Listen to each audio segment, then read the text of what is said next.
Hi friends, మన చుట్టుపక్కల కానీ లేదా మన ఫ్రెండ్ సర్కిల్లో కానీ లేదా మన బంధుమిత్రుల్లో కానీ ఓటీపీ చెప్పడం వల్ల బ్యాంక్ డబ్బులు కట్ అయిపోయాయని, అలాగే ఓటీపీ షేర్ చేయడం వల్ల బ్యాంక్ డబ్బులు కూడా కట్ అయిపోయాయని మనం రకరకాల స్కామ్స్ గురించి మనం వింటూ ఉంటాం. అయితే రీసెంట్గా మార్కెట్లోకి కాల్ మెర్జింగ్ స్కామ్ అనేది ఒకటి వచ్చింది. సో దీని మీద ప్రజలకు పెద్ద అవగాహన లేకుండా పోవడం వల్ల వీళ్ళు ఈజీగా స్కామ్స్ అయితే చేస్తున్నారు. దయచేసి మీరు కూడా కొద్దిగా తెలుసుకోండి దీని గురించి. సో ఇవన్నీ మీకు ఎలా తెలుసు అంటే, నేను ప్రజెంట్ కానిస్టేబుల్గా 12 years నుంచి వర్క్ చేస్తున్నాను. ఈ కేసెస్ అక్కడక్కడ కనపడుతున్నాయి, ఇంకా పెద్ద అవగాహన అయితే లేదు. ఈ కాల్ మెర్జింగ్ స్కామ్ అనేది ఎలా పనిచేస్తుందంటే, మనము ఏదైనా ఒక విత్డ్రాల్ చేసేటప్పుడు మనకి అకౌంట్కి అయితే ఓటీపీ వస్తుంది. మనం ఓటీపీ చెప్తే లేదా మనం ఓటీపీ ఎంటర్ చేస్తేనే అకౌంట్ అనేది విత్డ్రా అవ్వడం జరుగుతుంది.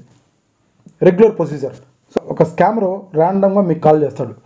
మీకు కాల్ చేసిన తర్వాత మీ ఫ్రెండ్ ఈ నెంబర్ ఇచ్చాడు, నాకు రావాల్సిన మెసేజ్ పొరపాటున మీకు వచ్చేసింది, సో దయచేసి మా ఫ్రెండ్కి ఈ నెంబర్ చెప్పండి చాలు అని కృతజ్ఞతాభావంతో అడుగుతాడు.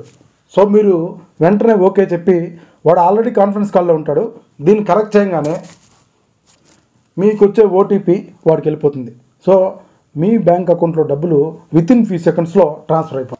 ఇలాంటి యొక్క బ్యాంక్ కాల్స్ లేదా ట్రూ కాలర్లో బ్యాంక్ నేమ్తో పడేవి, సో ఇలా ఎవరు కూడా మీ ఓటీపీ చెప్పను కానీ లేదా మీ కాల్ మెర్జ్ చేయమని చెప్పి కానీ నేను అడిగితే పొరపాటును కూడా ఎట్టి పరిస్థితుల్లో అటువంటి కాల్స్ యాక్సెప్ట్ చేయవద్దు. ఒకవేళ అటువంటి ట్రాన్సాక్షన్ మీకు కానీ జరిగితే వెంటనే 1930కి కంప్లైంట్ చేస్తే కొంతమేర మీరు సేఫ్ సైడ్లో ఉండి, మీ చుట్టుపక్కల ప్రాంతాల్లో ఇటువంటి క్రైమ్ ఏమైనా జరిగితే మీరు కామెంట్ బాక్స్లో షేర్ చేసుకోవచ్చు.